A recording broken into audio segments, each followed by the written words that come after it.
Kevin, a couple days ago, news broke about the Bally Sports App. It's some of the details have come out. What can consumers expect from this? Is this the wave of the future? Is this where live sports is headed? In a lot of ways it is, Dave. They're talking about a direct-to-consumer app where it'll be a Netflix type of service where you can get the regional sports networks. You can get Bally Sports Ohio and Bally Sports Great Lakes for a monthly charge and just stream it directly onto your smart TV or onto your phone or your laptop or whatever.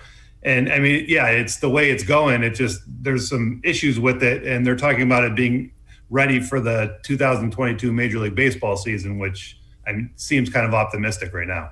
The other thing that came out was a price point of around $22, $23 a month. That seems a little higher than I thought it would be. Did that surprise you as well?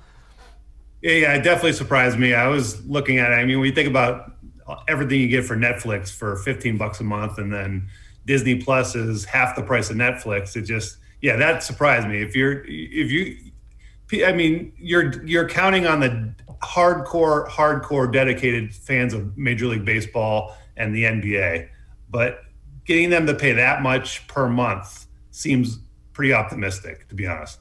And you know, you had touched on the timeline. They're trying to ramp this up by, call it March or April of next year when baseball begins.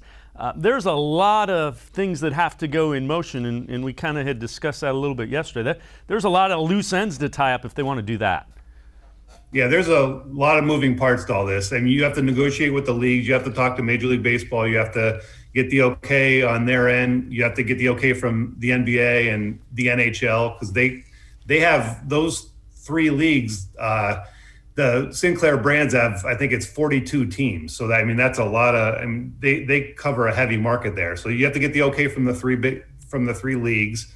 And then you have to get into how it works with, they already have agreements with AT&T for DirecTV and AT&T services. They have agreements with other cable operators like Spectrum. So how that works when people are already getting it on their pay TV service, I'm assuming that doesn't change, because they already have rights negotiated with Sinclair for these networks. So that, I don't know how that's all going to work either. When you have a ton of people in Northeast Ohio on Spectrum and AT&T and DirecTV who already have the channel. So that dwindles down the market for the direct-to-consumer offering quite a bit. I guess it's possible that at some point Sinclair is just going to expect that everyone's going to be on there and they stop offering it on cable and satellite, but I don't know how realistic that would be.